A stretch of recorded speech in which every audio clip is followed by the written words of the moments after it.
Good morning everyone! Today we're in Cologne at Photokina and we're gonna be trying a bunch of new gear like the new Leica, the new Fuji. All those cameras are out and here. This is like Disneyland for photographers and I can't wait to share that episode with you. Let's get started!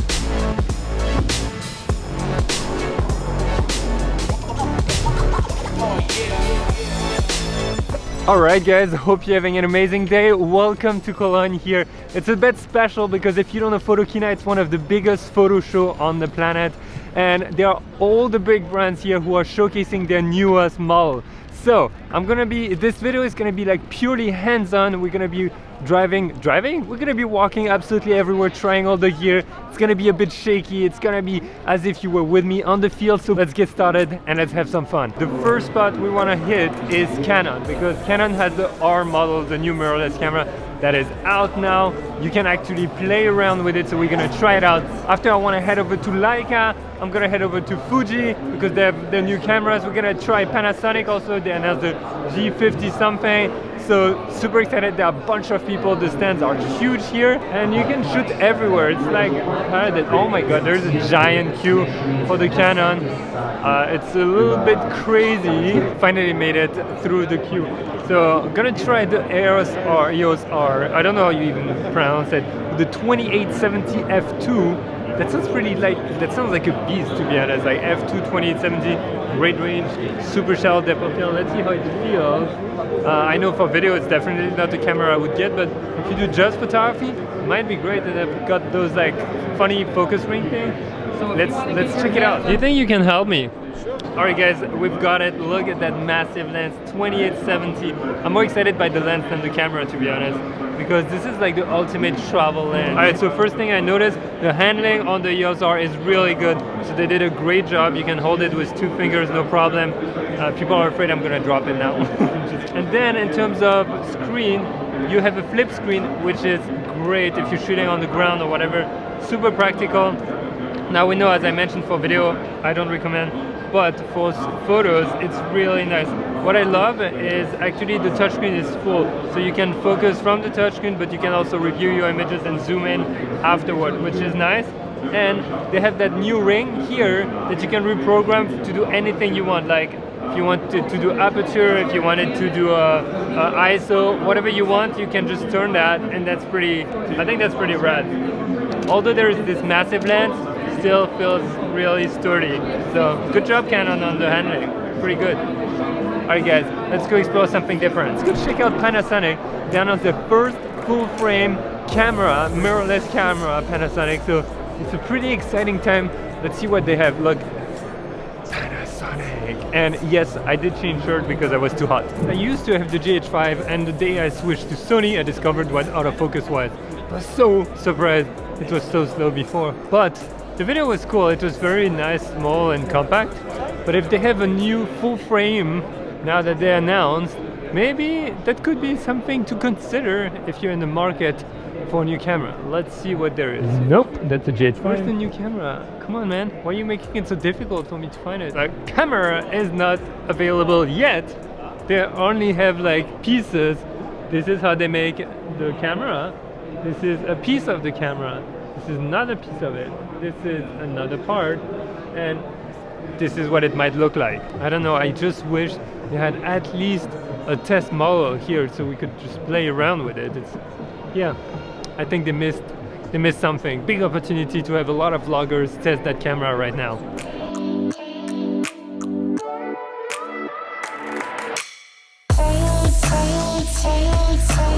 Alright, made it to Leica, and the big attraction here is obviously the new, it's kind of a medium format, that's 64 megapixel camera. It is absolutely massive. Let's go try it out. I'm super curious what it looks like. Wow, okay.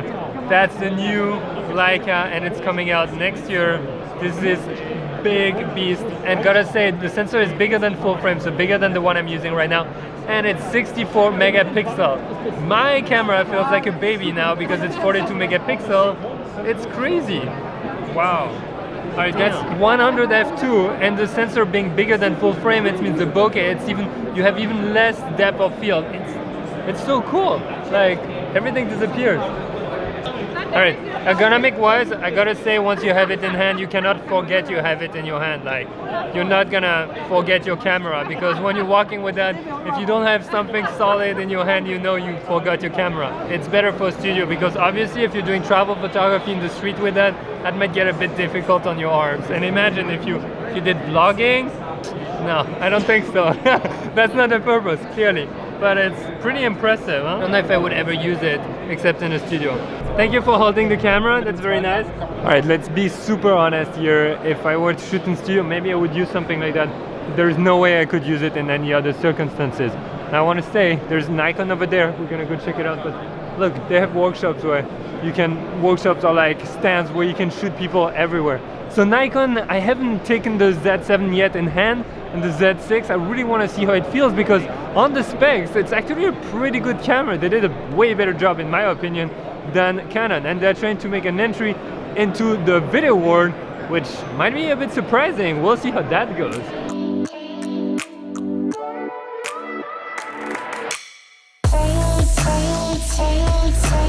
Alright, made it after a little bit of wait, and this is the Nikon Z7. Beautiful camera, I gotta say. It looks nice. It looks a lot smaller than the Leica I just saw, and obviously because it's Nikon and the D750 was the same, the handling is absolutely awesome. You can never have it slip.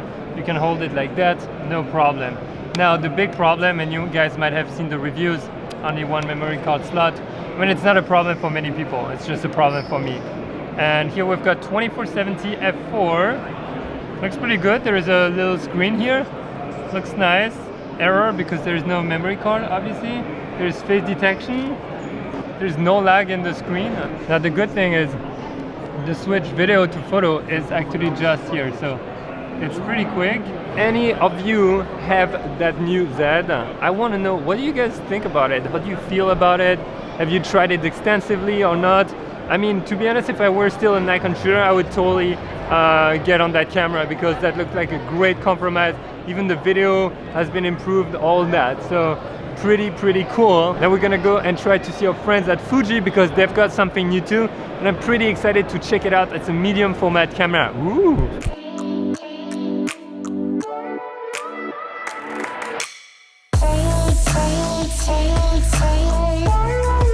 Just pointing at me. Cool, thanks. Alright guys, made it after a little bit of wait, and this is the beast, GFX50R. Pierre is recording for me. Thank you so much, Pierre. Alright, that camera is massive. First of all, it's a medium format, 50 million pixel, which is huge. I'm using a 45-8 right now, and because the sensor is so big, you get a really nice background blur. It's really cool. Now I want to say, in terms of handling, it's not for me, because my hand are like always slipping from the camera, so you need a super strong grip to keep it in your hands. But the S model has a bigger grip, so maybe something better for me right now. But I gotta say, you've got all the old buttons where it's like you can set your shutter speed straight from the camera, your exposure compensation also here. The menus look pretty good. I mean, you find all the Fuji goodness, but in that medium format.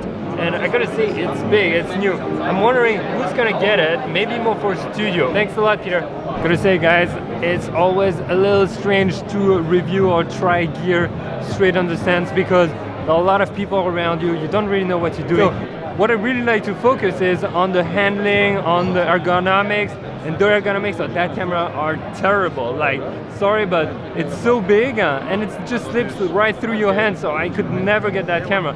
The Leica one, which had 64 megapixel, a huge sensor, was actually a lot better when you were holding it in your hand. The grip was way bigger, so I don't know what Fuji has been thinking so far. They're gonna hate me, but yeah, that's the truth.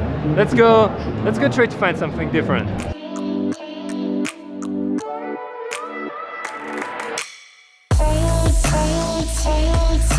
Ooh, Sigma! Guys, I was a big fan of my Sigma lenses, the art series when I was on Nikon.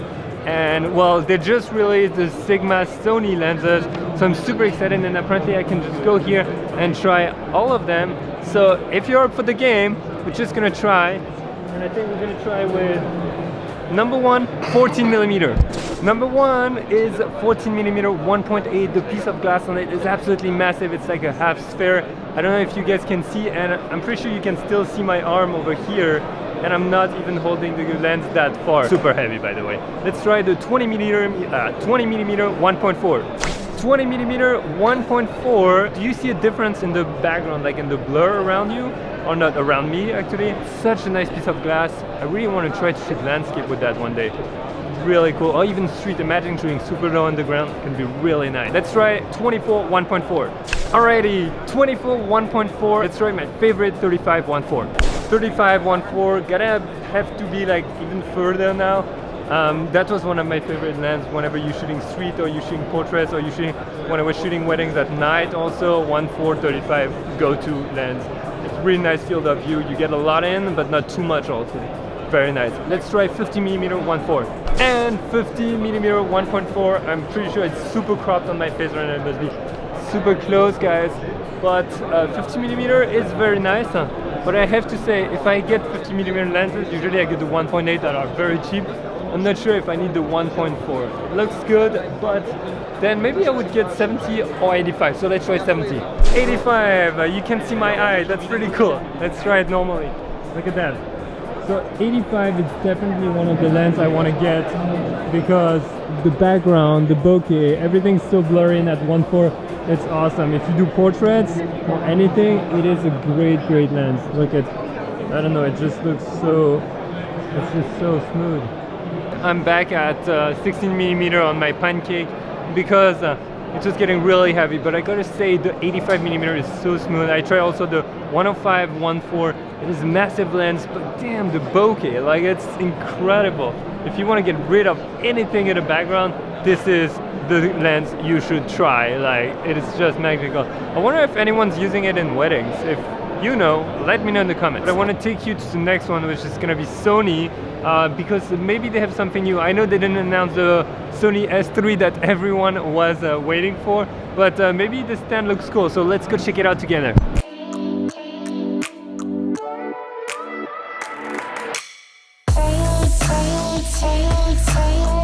Welcome to GoPro, guys. Obviously here's where the adventure happens, but you know what's really funny is that there's another action camera brand that is cheaper, that is just on the other side. Gotta say, from all the footages I've seen with GoPro, the Hero 7 has incredible stabilization. Oops, sorry.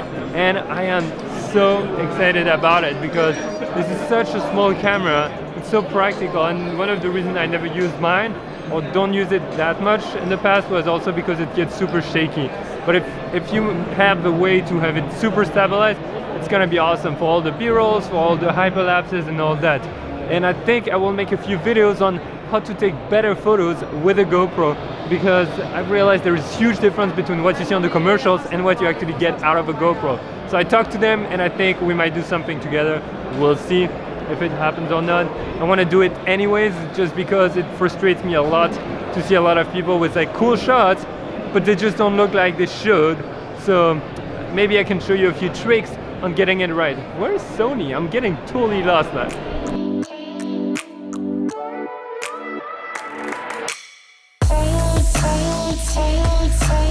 Welcome to Sony, guys. There's a lot to see here between the compact cameras, the full frame cameras, the film cameras. They have so much stuff. Can you believe just a few years ago they barely had any camera, barely shared the market.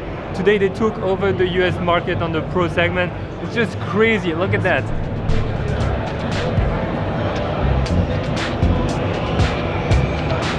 I'm not excited too much by anything right now because I obviously have the R3. I've tried kind of everything. I wish there was an A7S III because that would have been pretty cool to see and try. I can already imagine 1 million ISO. No, I'm just kidding, but why not? There are a lot of Sony ambassadors that should be around, and I want to try to get them on the podcast too. If you don't listen to the podcast, hit the Pierre Lambert podcast on iTunes, Google Play, everywhere.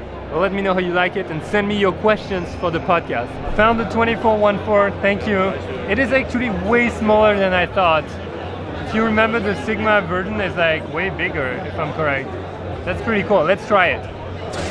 24-14 from Sony, and it is actually a very interesting lens because you've got the aperture ring that is on it that you can change from smooth to click. If you click, what you just explained to me is that you actually change the aperture step by step, but if you go in smooth mode, you get apparently a cool effect where it changes smoothly for video. So I don't know if you guys can see the difference, but apparently this is how it works.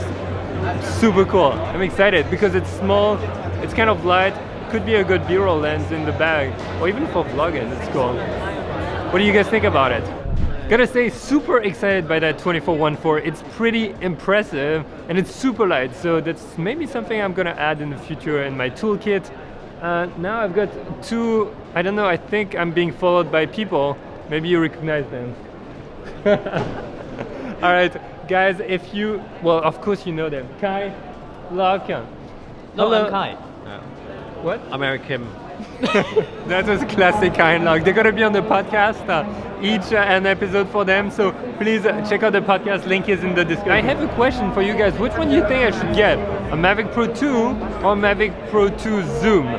Because I know for filmmaking, if you can have the zoom, it's nice, but the Pro also has a better sensor for the photos and for grading. That makes a huge difference. So if you guys know, if you have an opinion, let me know in the comments. Maybe you've tried it too. DJI just worked on a campaign with Yann Arthus Bertrand.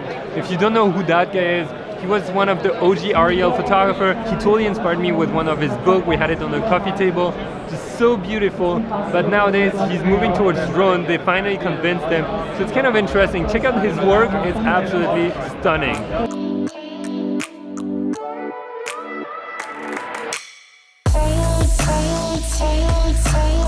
Alright guys, I hope you have enjoyed that little adventure in Disneyland for photographers.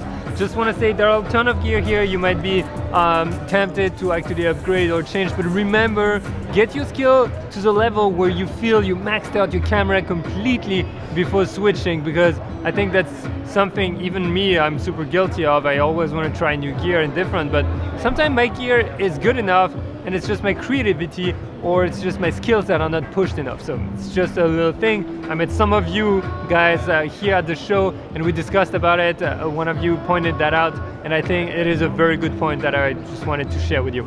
Next, I've got a question for you. Did you listen to the podcast?